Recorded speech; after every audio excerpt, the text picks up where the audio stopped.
Et bonjour Mathieu Mayer. Bonjour Sylvain. Je suis ravi de vous recevoir. Vous êtes le directeur général délégué de Cogedim. Merci de répondre à nos questions. Alors, on va être très clair, le logement neuf traverse une crise sans précédent. Le marché sur les 3 dernières années s'est carrément réduit de moitié. Mais vous avez, vous, un postulat chez Cogedim, c'est la primo-accession. Vous focalisez beaucoup sur la primo-accession. C'est quoi un primo-accédant pour vous ? Alors, un primo-accédant, comme son nom peut l'indiquer, c'est quelqu'un qui achète pour la première fois. Mais c'est un petit peu plus compliqué que ça, et heureusement, puisque en fait, il faut ne pas avoir été propriétaire de sa résidence principale depuis 2 ans. Donc on peut être propriétaire d'un investissement locatif et être considéré comme primo-accédant, ou avoir été propriétaire de sa résidence principale il y a 3, 4, 5 ans, et pouvoir bénéficier d'un prêt à taux zéro, et donc être primo-accédant. Oui, c'est important ce que vous dites, parce que la qualité de primo-accédant fait bénéficier, par exemple, du prêt à taux zéro.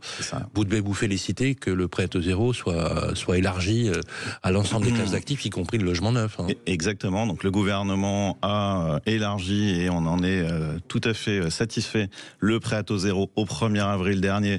Heureusement, c'était pas un poisson d'avril, donc on en est bien content. Et effectivement, il était jusqu'à présent limité aux zones tendues, donc les principales métropoles. Donc il a été élargi à l'ensemble du territoire, donc y compris à la ruralité. Et puis après, un autre paramètre, avant il était réservé au logement collectif, et désormais il est aussi éligible aux constructions neuves individuelles. Alors vous êtes un acteur majeur du logement, et du logement neuf en particulier.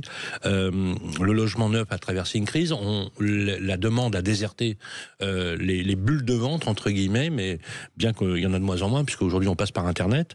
Est-ce qu'ils reviennent, ces primo-accédants, à l'aune d'une baisse des taux d'intérêt ou d'une stabilité des taux d'intérêt? On voit, par exemple, que si on compare sur une année, on a quasiment un écart de 150 points de base sur le taux d'intérêt, avec des taux d'intérêt où on peut trouver entre 3 et 3,5 sur des crédits à 20-25 ans. Est-ce que ça a redonné du souffle? Ouais, bien sûr. Alors, plusieurs choses. Effectivement, la crise a été subite, violente.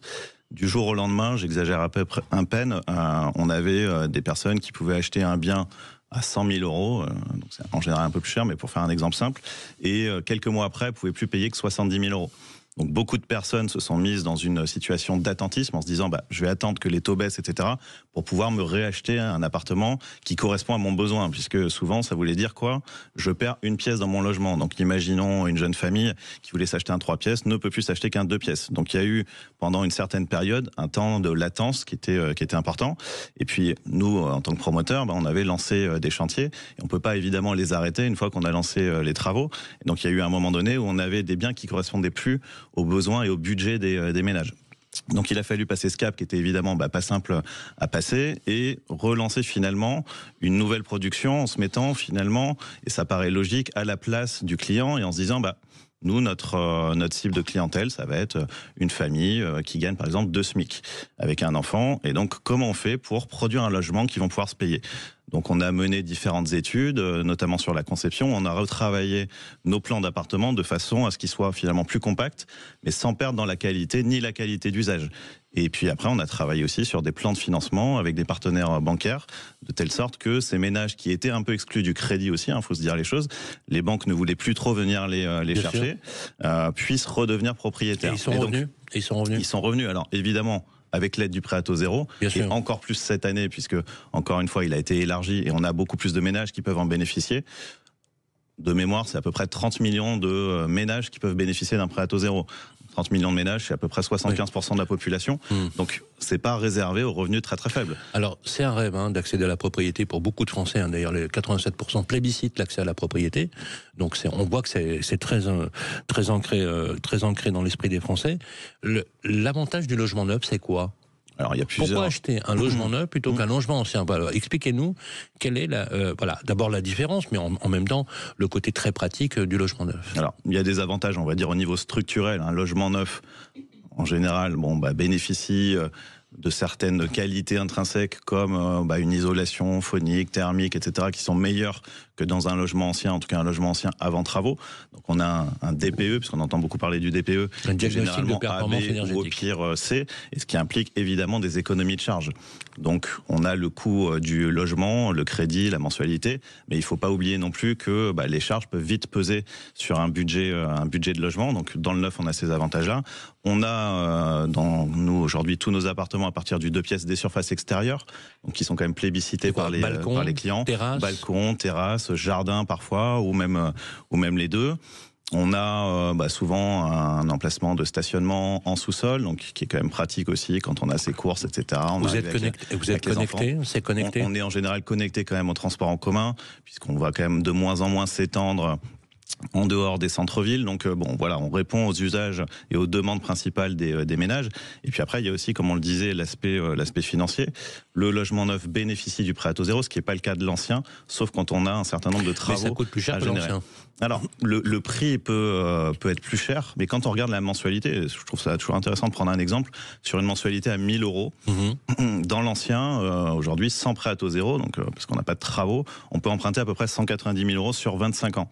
Dans le neuf, avec la même mensualité de 1 000 euros, on peut emprunter un peu moins de 250 000 euros. Donc ça veut dire qu'on peut emprunter 30% de plus. Donc finalement, on a la même mensualité, mais on peut acheter un logement neuf qui fait la même surface, et on l'a fait dans plein de communes. On a un logement neuf avec la même surface que dans l'ancien, pour la même mensualité. Donc ça donne finalement une plus grande solvabilité, finalement. Ça augmente la solvabilité d'à peu près 30%. Ce prêt au taux zéro, c'est le prêt qui fait passer le dossier à la banque. C'est ça, exactement. Ça permet de solvabiliser les ménages et de manière quand même très conséquente. Et puis après, il y aurait pu avoir aussi le sujet, puisque c'était ce qui bloquait aussi au niveau des banques à un moment donné, de l'apport. Puisque les banques demandaient de l'apport, dans l'ancien, on sait qu'il faut souvent... et donc le prêt à taux zéro, ça constitue l'apport dans une certaine mesure. Pas tout à fait, puisque les banques vont quand même le demander. Dans l'ancien, par exemple, elles demandent les frais de notaire, ce qu'on appelle vulgairement les frais de notaire, qui sont les droits de mutation. Si les notaires nous entendent, ils vont pas être... Alors, important, donnez-nous... Alors, dans l'ancien, on est entre 8,5 et 9,5%. Sur le neuf... Alors, c'était à peu près à 7,5%, ça a pris 0,5%. Cette année, donc demande suivant la politique du gouvernement, sauf pour les primo-accédants. Les primo-accédants, les droits de mutation n'ont pas augmenté. Et dans le neuf, on a des taux réduits aux alentours des 2,5%, donc ce qui n'est pas neutre. 2,5%. 2,5%. Mais c'est énorme. C'est énorme. Et puis surtout, nous, on dit avec notre offre Access, donc à destination des primo-accédants, au-delà de faire bénéficier du prêt à taux zéro, on prend en charge, nous, tous les frais d'acquisition. Vous offrez les droits de mutation. Voilà, exactement. Mais pas que. On offre aussi les droits, les frais de copropriété, les frais bancaires, de dossier bancaire, les frais d'hypothèque ou de caution. Et l'idée pour nous, finalement, elle est assez simple, c'est de se dire, devenez propriétaire pour l'équivalent de votre loyer et sans apport ou presque. De plus en plus, on voit des promoteurs, par exemple, ils mettent des plantes dans les appartes. Voilà, cadeau, où ils installent carrément la cuisine en disant voilà, c'est cadeau, c'est équipé. Est-ce que ça va de plus en plus dans ce sens-là? Est-ce que votre métier de promoteur, parce qu'effectivement, c'est quand même pas évident, hein, c'est quand même un marché qui a été très très très durement atteint, vous êtes obligé de rajouter finalement des services et autres. Est-ce que ça a changé votre façon de faire? Alors, ça peut être intéressant, mais bon, ça peut être gadget aussi. Oui. Nous, on veut quand même se concentrer sur les fondamentaux. Le fondamental pour nous, finalement, c'est qu'une personne puisse acheter le logement, puisqu'on sait que les Français aspirent à devenir propriétaires de leur logement. C'est le cas de 75%, sauf que la plupart, et notamment cette cible des primo-accédants, ne pensent pas pouvoir devenir propriétaires, parce que on s'est aperçu que finalement, il y avait à peu près 70% des personnes éligibles qui ne connaissaient pas l'existence du prêt à taux zéro. Bien sûr. Donc quand ils vont regarder leur capacité d'emprunt sur Internet, par exemple, ils n'imaginent pas une seconde pouvoir emprunter autant. Merci Mathieu Mayer. Je rappelle que vous êtes directeur général délégué chez Cogedim. Alors on peut aller sur votre site Internet et regarder.